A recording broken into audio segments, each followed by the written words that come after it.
Hey, make sure you check out guitarmerch.com. We've got loads of cool guitar, music, and everyone loves guitar t-shirts, hoodies, and mugs, and everything comes with a 30-day money-back guarantee, so there's no risk to you. Head on over to guitarmerch.com. Hey, everybody. This is Craig Garber. Welcome to Everyone Loves Guitar, and we have Eric Gales with us today. I've been looking forward to talking to Eric for a long, long time. When I started this show 5 years ago, he was one of the guys that I was hoping to get on, and here we are. So let me be real brief. Also, I just want to give John Bleacher a shout out. Thank you for hooking us up, John. I'm going to be brief on Eric's bio because if you don't know who Eric Gales is, you're probably not listening to the show in the first place. He's one of the most talented and soulful blues guitarists, basically, out there. Over 30 years of playing, 18 records, including his latest, I Want My Crown. Let's do this. Eric, you come from, thank you so much for coming on, man. Thank you. You come from a musical family.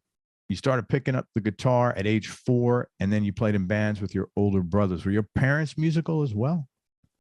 Yeah, it was pretty much music was saturated in my whole family, man, extended family too, even way before I came. So I came out to a nice foundation. That's cool, man. So that was the family business, basically. You knew you were going to be a musician and from early on. Yeah, more or less. I guess you could say that. Yeah, cool.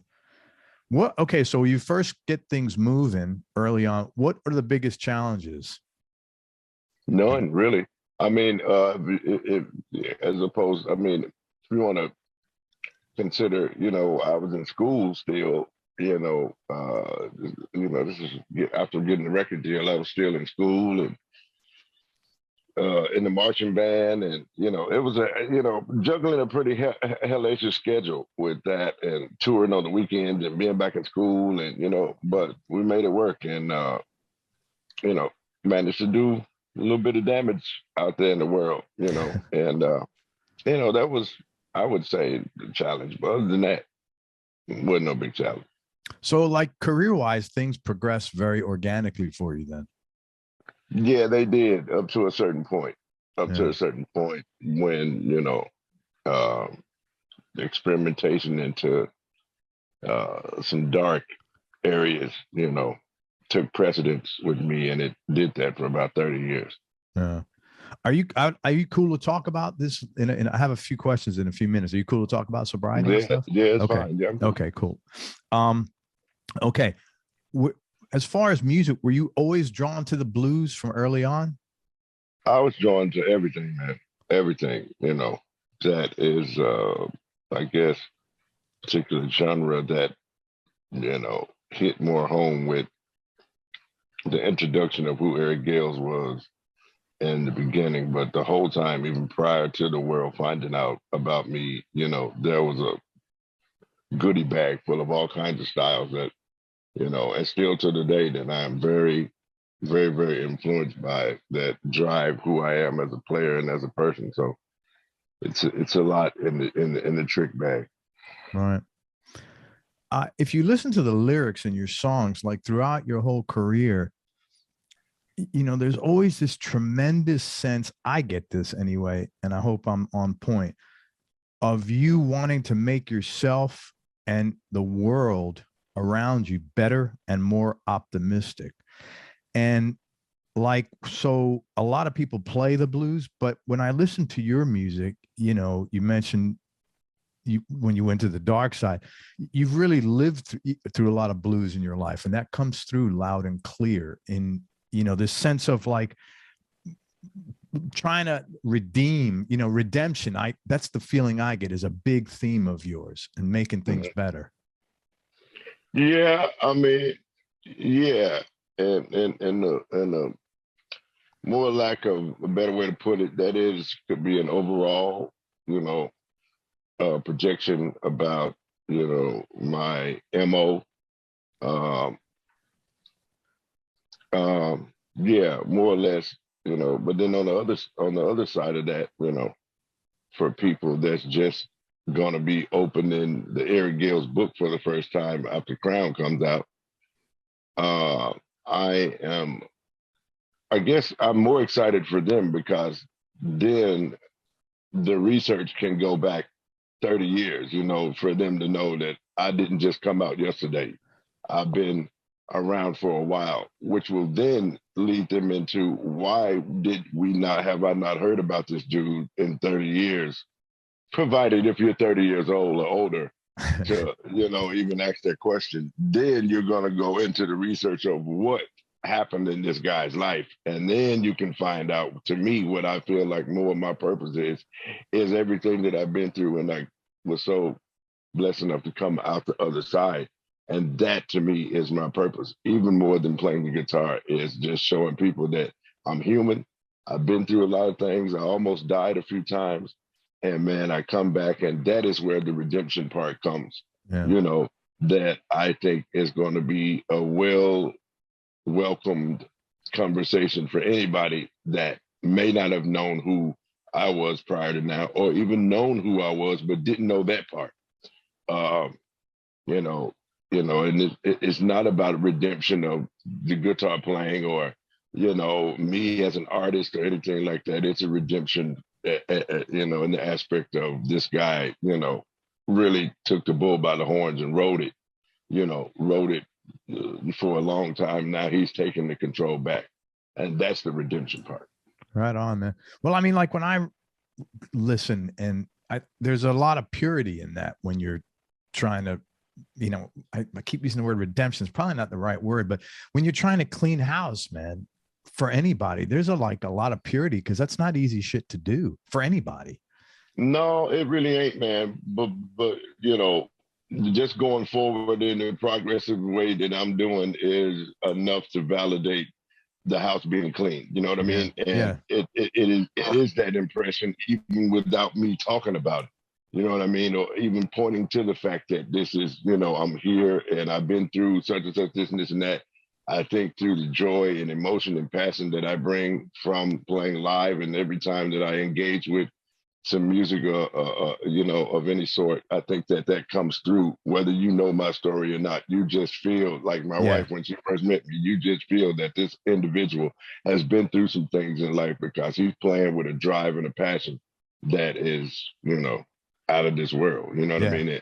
And I'm talking about myself as if it's not me that I'm talking about, because I can get that perspective I get that same impression and feeling when I am involved in real time on stage performing, but then at the same time, I'm standing outside of myself, watching myself, and I get the same feeling. So people that have VIP front row where you can get sweat put on you and spit, I mean, not spit, but sweat and water thrown on you or whatever. You got good seats, but your seats ain't better than mine. Yeah. That's cool. You in your bio, there's a comment. It said, where you quoted, said, "The world knows me, but the world doesn't know me." Mm-hmm. That's kind of heavy. If you could talk about that. Man. One would think that I was talking about, the world knows me, but the world don't know me. As in, if people are hip to who I am as a guitar player. But on the other flip side of that, the people that think that they do know me, they don't know me. You know what I mean? Unless you actually know me. You know what I mean? If you, been around the block with me a few times, then you are a candidate to say that you might know. You get a pass. You know what I mean? You might get a pass, but even then, the person that you once knew is somebody different now. You know what I'm saying? So unless you know me within these last 5.5 years, then you still don't know me. You know what I mean? Because I was a demon in Eric Gale's body. You know what I mean? And, I do. And that is who the person y'all knew. But here's Eric in a whole different facet. You know what I mean? So there's two different ways that could be interpreted. And I mean that quote in both senses. Yeah, that's great, man. All right, I want to ask you a few questions about sobriety. And again, if you're uncomfortable with any of these, that's totally cool, man. Just let me know. Mm-hmm. Biggest change for you in how you feel mentally and physically on a daily basis? I'm not stranglehold or something else that is preoccupying my mind, even before my eyes open in the morning. This was something that, man, was a 24/7, 368 day a year leap year included a job when you dealing with addiction. You know, it was already on my mind before I even woke up in the morning. So, you know, I don't have that. You know, now I got stuff that's concerning my brand and elevating, you know, Eric Gales as a person, you know, just, you know, seeing what this thing called life is about. You know what I'm saying? And you know, that's it, man. Seeing what life is about. And something that I ain't really gave myself an opportunity since before I was 17 years old. So, you know, that is an accomplishment, you know, and I'm not bragging about it, but I'm the one who didn't look in the mirrors in my home for 20, 30 years. You know what I mean? So if you can't encourage yourself, it's very, very hard to be encouraged by somebody else.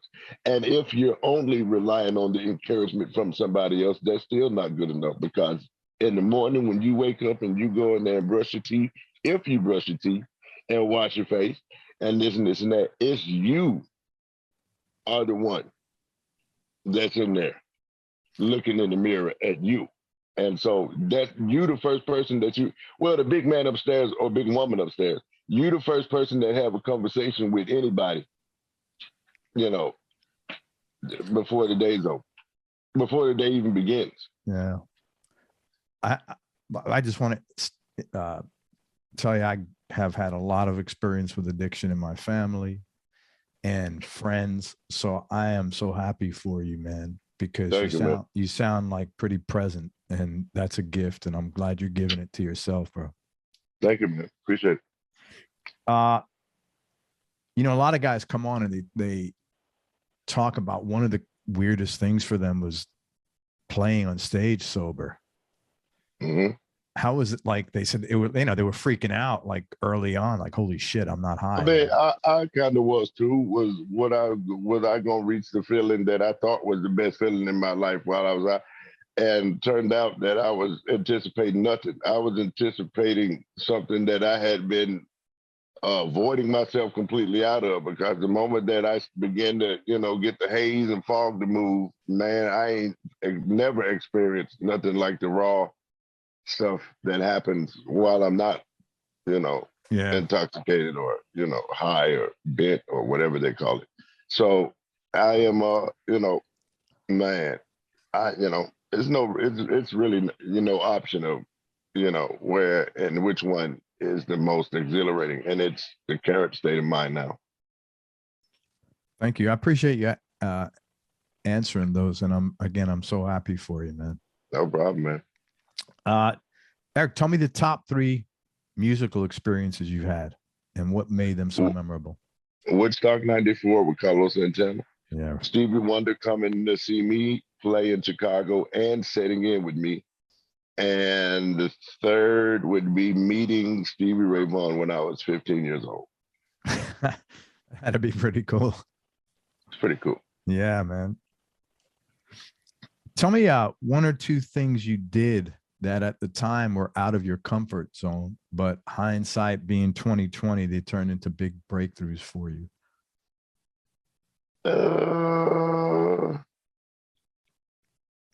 Nothing really comes to mind that was ever to me out of my comfort zone.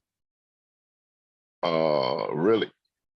And everything that I choose to participate or engage in at some point in time, if not at the time doing it, is a breakthrough for me personally, because of any time I have the opportunity to engage or vibe or swap energy with, you know, people, let alone on stage, but in an audience, is a big breakthrough for me, because there's somebody that may or may not have known who I was or what I was about, or had never seen anything that had to do with me before. And now you're leaving out of that venue or wherever we at, now knowing who Eric Gales is, at least on that level, you know, if nothing else. I want to talk about some of my favorite Eric Gales tracks, basically. So you've put out 18 albums to date, which is freaking amazing. Not many people put that out. That's a hell of a catalog, man. Thank you. On the Wings of Rock and Roll from Relentless 2010. again, these lyrics, I'm not asking for a miracle, but I've been praying every day. That is such a powerful track, man. That was really moving. Yeah. Playing wise, musically, lyrically, that was the shit. Tell me, you're welcome. Thank you. Tell me about that track and what were you praying for in those lyrics? Man, I was still in the depths of a dark hole, man. And there was a way that it was it was inspired to, try to help lift myself up out of, a mental, more or less, stranglehold, man. Like I said, my mind, body, and soul was devoted to all the wrong things. And, I know music is very, very strong. So, I was, doing that song for me. You know what I mean? Also for everyone whose ears are, who allowed their ears to listen to it. But it was for me, you know what I mean? The lyrics and most of all of my records are basically autobiographical, and things that I can only write about, things that I've been through and things that I've experienced and seen through my perception or my eyes, my visual eyesight or my subliminal eyesight, you know what I mean? And definitely Wings of Rock and Roll is one of my all-time favorite songs out of my career. It has a strong place in my heart. It's a beautiful, beautiful track. You have another track on that same record, Transformation. Same thing. Great energy from beginning to end. Free myself from the chains that hold me down. It's been a long education. You could really feel that you've been like working on this shit for a long time, man. Yeah. I mean, really, if you just listen, I mean, it's just a really good example, another good example of your desire to take your life to the next level. Oh yeah, for sure. And that's another one that's in the same ballpark. Yeah. In 2013 and 14, you did 2 records with Doug Pinnick and Thomas Pridgen. How did you guys wind up connecting? We all known each other for quite some time, man. And it was through Mike Barney and the other guy, I forget his name, man, the president of Magna Carta. Okay. Him and Mike got together and he was like, man, I think this would be a seriously powerful, rock trio. And those are 2 of some of the hardest hitting records that I put out in my life. And, going forward, I think that me, Doug, and Thomas will manage to get together and tour sometime or another, man. It's just been so difficult with everybody, in the previous years, everybody scheduling to make it happen. And it's a shame that is because, I would have been willing to put stuff aside for a tour. I don't care if it lasted a year. That's worth going out and playing, theaters and, that could be arenas, that could be, that could be Monsters of Rock, that could be, I'm talking about that's strong shit. So going forward, I haven't given up on it, man. Sometime or another in the future, we're going to reevaluate that and we're going to come out. We got a good part about it is we got 2 records worth of shit we can slam down people's throats. Oh, dude. And it's killer shit, man. Yeah, man. It's insane. I mean, insane. From the start to the finish, both records. Insane. It's insane, bro. That shit's hard as fuck, bro. I mean, just straight up. I wanted to ask you about one track on there. On the second record, is Watchman. So 8.5 minutes. First of all, you're playing on both those records. Holy fuck. I mean, that was some next level shit. I mean, it was the whole thing. There wasn't one like, meh. I mean, it was phenomenal, the combination. But on that song, Watchman, both the rhythm and the lead parts and that solo in the outro, I listened to that like over and over and over. I listened to that in the gym a lot. But what is that?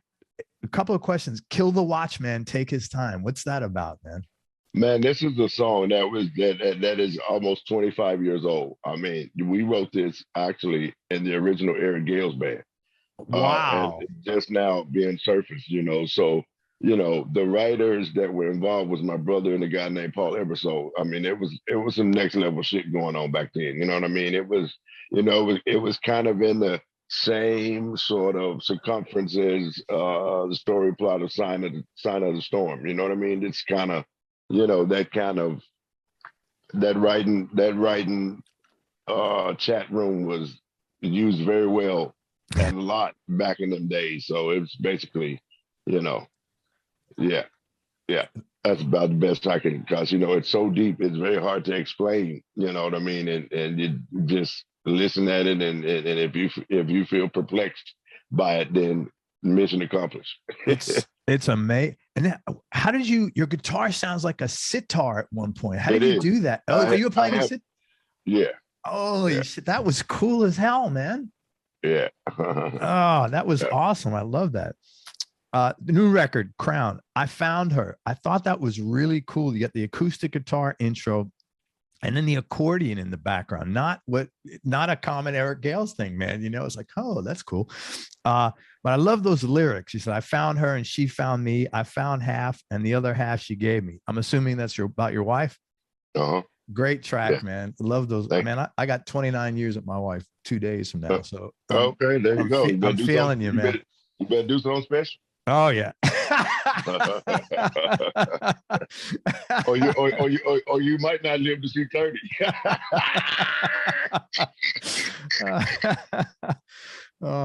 I love what I like. What I like in that track is the last 2 minutes. It's like all of a sudden you say, "Okay, I'm gonna just push the turbo button here." Oh yeah. But what inspired you to write that whole groove? It was totally different. Her, man, there's a somber part, but then there is a triumphant part, because me and her have been through, some things, you know what I mean? And, it's just a show of, pushing through and trudging through a blizzard, trudging through a storm, trudging through a tsunami, trudging and doing this all uphill. You know what I'm saying? This is all that sort of imagery that shows that by the end, you know what I mean, you stand tall at the top of that mountain with you and your queen. You know what I mean? That's what that song is about. That's so cool, man. That was, it was just like almost you could see you saying, okay, now we're gonna I'm just gonna kick like turbo, man. That was just awesome. That's exactly was the intent. It was great. Too Close to the Fire from the new record. Super passionate lyrics. Another killer long solo to close out. Nice long song, like 7 minutes. What's the backstory to that track? And what guitar were you playing on there? My Magneto, my signature guitar. A few times in life, I've been really close to the fire, man, on a few things. And as far as addiction, I've been completely in the fire for quite some time. You know what I mean? Too close to the fire, times I've been pulled over by the cops, man, and things could have went different. You know what I mean? I was too close to the fire, and take that and it can give you the compass for where I was going with, issues that were being brought up in that tune. Yeah. You could see, man, that when you're looking at these things, I could sense your gratitude as you're talking about hey, shit, I got through this, man. Mm-hmm. And I'm happy being familiar with what you've done and how you've accomplished it and staying clean like that, man. I'm really happy for you, man. Again. Thank you, man. Thank you. Rhythm sections, man. You've always got exceptionally strong rhythm sections. You had Jeremy Colson, Aaron Haggerty, Thomas. That dude is dude, it's like he's got 3 legs and 4 arms. He's I've never heard. And then bass players, Doug, Steve Evans. I was curious, how did you get hip to, or is that just how you grew up, having tight rhythm sections? You obviously know the value of a great rhythm section. How did you get turned on or get hip to that? Man, because I started on drums and bass. Oh shit! I didn't know that. Yeah, I'm a bass player. I'm a bass player and a drummer. Actually, on Middle of the Road, that's me playing bass on the whole record. So yeah, and I started out on drums before I even got the guitar. Oh, okay. I am very invested, in the foundation being not only solid but also able to press the gas when need be. Yeah. Okay, that makes a lot of sense now, man. Do you have a favorite song that you wrote? Man, that's a hard question, I man. know. I That's a know. real hard question, man. You know, how do I get you seems to come to mind for some reason, but it's way more than that, man. It's a lot, bro. And laying down the blues, crystal vision, freedom from my demons, all of this is, sign of the storm, resurrection, Gail's brother stuff, talking in your sleep, all of this. It's just a whole. It's a chat room full of them, man. So that's a Yeah, hard question, man. I know. Tell me, man, do you have a worst gig ever story? Yeah, a gig I was doing, I was sitting in with some people, man, and I was high as I could be, and I did the whole gig asleep, standing up, and I couldn't remember to save my life after the gig was over with what the hell happened, but I did the whole gig sleep, solo, played rhythm, did changes, everything, but I was asleep for 3 sets. Oh And my God. it was that bad. I had been taking Xanax and doing blow and all that back, all added up, man. And it was insane. Holy shit, man. Give me what's your top 3 Desert Island discs just for this minute? John Mayer, it don't matter which one. Band of Gypsies and Albert King. It don't matter which record. Yeah, man. Yeah, those. Yeah. It was awesome. Eric, tell me something that you want that you don't have now. Could be something tangible or could be something mental, whatever comes to mind. Just for the world to know who I am. Best decision you ever made? Getting married. Well, getting clean. I mean, they kind of all go together, but yeah. Yeah, I feel you. What do you like most about you, man? Man, I just like myself now, man. I like, being able to make decisions. I like being able to make decisions that ain't hindered by nothing. You know what I mean? That ain't got an overtone of whether I can get high before or after. You know what I mean? That's the best thing. That probably feels good to say that. Yeah. Yeah, man. Tell me something you miss from your childhood, something or someone. I miss my mom, man, dad, and my 2 brothers. I miss close loved ones.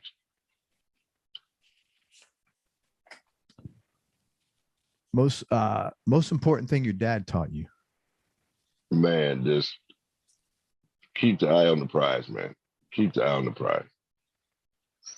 How about your mom? What's the most important thing she taught you? Same, same. Yeah, keep the eye on the prize, both of them. Do you have any hobbies outside of music? Man, I like going to the casino. I haven't been in a minute though, but I just like it's TV shows that I like, man. That I record them, and when I ain't at home, I come and I watch. I mean, it's a lot of them, man.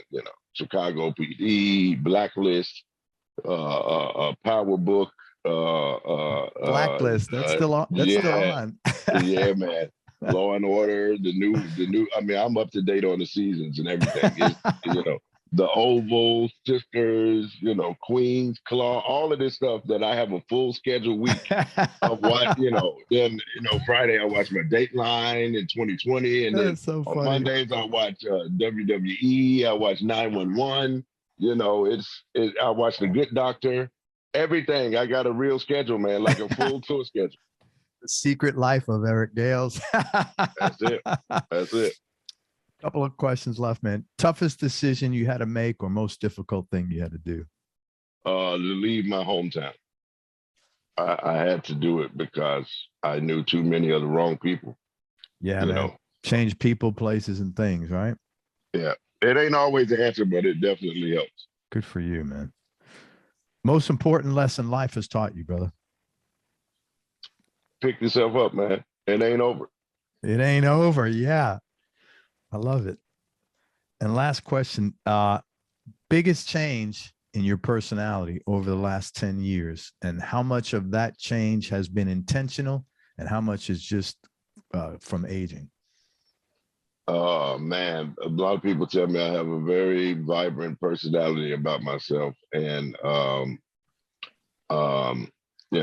that's kind of been there. If anything, it might have got dulled while I was getting high, but I was that way, but toward the wrong things. But now I have learned to embrace that. And my wife tell me all the time I got an old soul, and I just You do, man. You do have an old soul. You do. So I embrace that too, man. And that's basically it.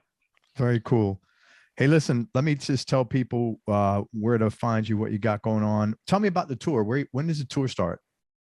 Friday in Memphis, in my hometown. Release day party. Awesome, with Joe Bonamassa and Mono Neon coming to guest appear. And we're off to the races, man. Some dates that are on the books, but I can't announce it. But then it's a bunch of them that's on the schedule that, and hopefully Omicron will let up more and we can just saturate this whole year, because we intend to push and promote this record till the wheels fall off. Great. Are you coming to Florida? I am playing Stewart, Florida. Okay, that's north. In between the two cruises, I got the Rock Legends cruise, then I got Stewart, Florida, and then I got the Joe Bonamassa cruise. Very cool, man. More stuff is coming. No worry, it's coming.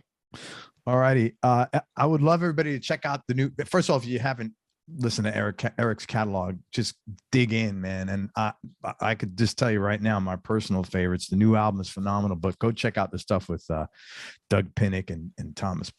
Thomas Pridgen. That's next level. That's just like next level music.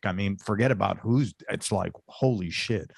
There's everything is like perfect going on there. And I was really encouraged to hear that you'd be coming out. Any final words of wisdom? Stay the course, man. Stay the course, dude. I am so happy that I got to talk to you. I'm so happy to see you happy with yourself and your life. And I wish you nothing but continued success in life, in music, and with your sobriety. And I hope to see you down here in Tampa sometime. Hang on one second and we'll wrap up. Everybody, thank you so much for listening. Please check out the new Eric Gales record and please dig into his whole catalog. Go to his website, ericgales.com. If you enjoyed this, share it around on your social media channels. We appreciate your support. Thanks very much to Eric for spending time with us, and we wish him continued success in everything he's doing. And most important, remember that happiness is a choice, so choose wisely. Be nice. Also, if you ever in Tampa, Florida, and you ain't never been to this place before, do yourself a favor and go to Mons Venus.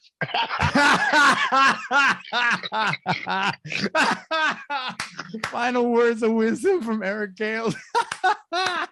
Take yourself to Mons Venus. Your life will forever be changed.